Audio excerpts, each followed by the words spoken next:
Hi guys, for today's video, welcome to Rooftop Garden! Yay! Yan guys, for today's video nga, nandito tayo ngayon sa rooftop kung saan maraming halaman dito sa ating garden.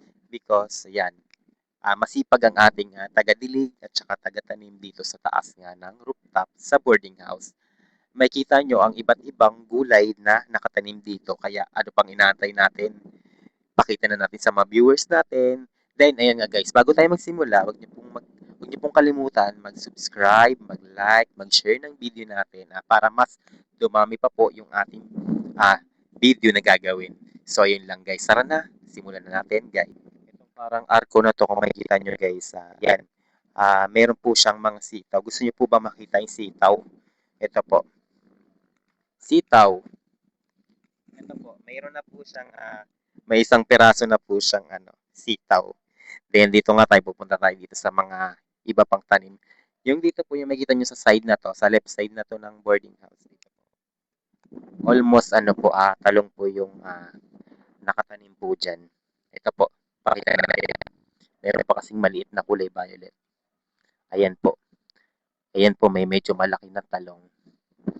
Then, ayun, hanggang sa may bangko na yun. Hanggang sa may bangko na yun.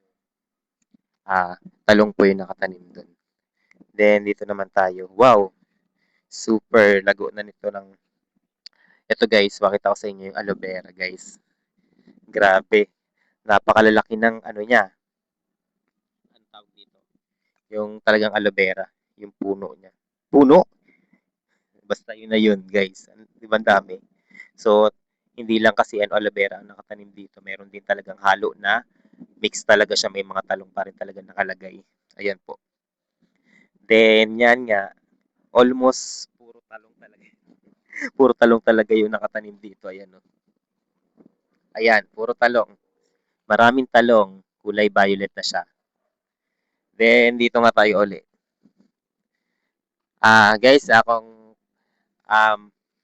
tatanong nyo guys, sa ibang YouTube ko, na-vlog ko na rin to guys, dito sa garden na to, sa taas na to. Pero, hindi siya nag-click kaya sana mag-click talaga tong vlog natin para mas marami pa tayong vlog na may upload sa ating social media. Papalo na rin po ang Tristan Jade Bensalida sa ating mga social media account. Yan.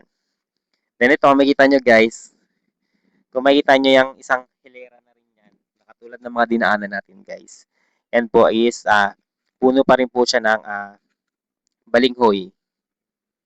Guys, kung makikita nyo, ayan.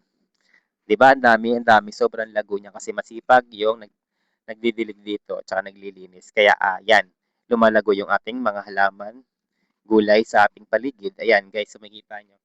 Ito naman, guys, yun yung makikita yung mga nasa bakuran na yan. Yung mga sumasampa na yan, nasa gilid, yan po isa dragon fruit. Tama, dragon fruit nga. Then ito, yung mga mix na yan, sa gilid na yan is mga balinghoy pa rin po siya. Nandito pa lang tayo sa labas pero ayan, napasok na tayo sa loob. Para more exciting naman dyan, guys. Ayan. Pumasok na tayo sa gate. Ayan, guys.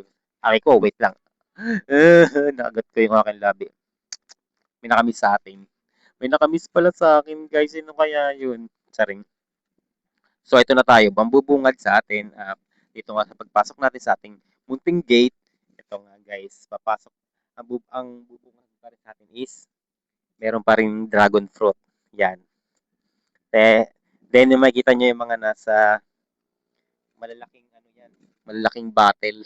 Malalaking battle. Ayan. Mga pa rin siya. Mga talong pa rin siya. Tapos yun, alam nyo na yung mga puno ng dragon fruit. Then ito guys, sa makikita nyo guys, to. Nung nakita ko to nung nakaraang buwan, ang dami nitong kalamansi. Wow, may maliliit ng kalamansi, oh. Ang cute. Oh, ayan guys. Laking tulong talaga yung pagtatanim dito sa taas na to, sa rooftop. Dahil everyday nakakakuha ka dito ng pang-ulam or pang-tinda. Ganun.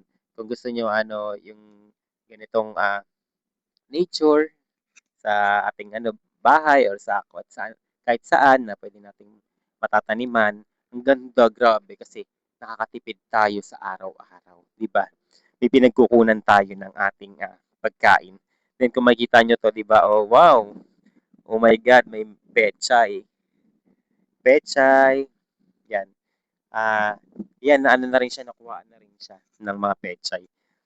Laking pakinabang talaga ng ano, 'pag meron tayong halaman, mga gulay sa ating paligid.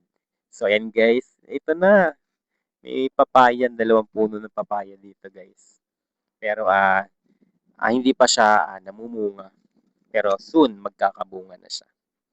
So yung makikita nyo guys doon sa may bahaging doon sa gitna na yun na makita nyo guys is ah ano siya, ano tawag dito? Yung ano ang tawag dito? Yung ano ng isda. Oh my God, nakalimutan ko na kung anong tawag dito. Mayayari tayo ng viewers natin dito. Ay, my God. So, hindi isda makikita nyo dito dahil nga, dito kasi dahil nga nung last year, talagang napakainit nga. Tapos hanggang ngayon, di ba, mainit pa rin. Ayan. Hindi na tumagal yung ating, ano dito, tawag dito, fish pond. Ayun, yun. Buti na naalala ko, fish pond nga pala. So, binago na nila yung sistema dito. Parang feeling ko, lalagyan na lang din uli ng mga lupa, yung mga maliliit, ay mga malalaking galon. Then, tataniman rin nila ng gulay. Goods na goods po yun. Ang galing po nila mag-isip. Then, kung makikita nyo dito, guys, ayan o. Ang dami, guys. Ang daming kamatis. Kulay green, kulay dilaw. Yan. Napaka-perfect talaga na nakaisip nito sa may-ari ng boarding house namin. Napakabait niya. Grabe. Then, hello, may grass, oh. Oh my God. Oh my God. First time ko makita ng grass. Oh my God, ang ganda. Grabe. Grabe, ang ganda ng grass. Oh my God. Parang pwede na ako dito maligo. Sobrang lalim ng tubig. Parang siyang swimming pool kung titingnan nyo. Oh my God. Lalim ng tubig. Yan nga guys. Then, ayan. Ang haba-haba pa ng lalakbay natin. Ang dami niyang ang dami talaga mga gulay. Yung mga sili, kamatis, nakakatuwa. Sobra. And guys, so guys, kung nakita nyo nga guys, yung ano dito, yung garden dito sa rooftop, super nakakatuwa dahil nga na-inspired natin yung maraming tao na ngayon nanonood dahil sa pinakita natin video. So guys nga, wag niyo kalimutan mag-follow, mag-subscribe sa aking channel dahil marami pa tayong pagdadaanan, paggawa ng video para ma-inspire ang ating mga viewers na yan, manood. So yan lang guys, maraming salamat and have a nice day guys. Bye-bye!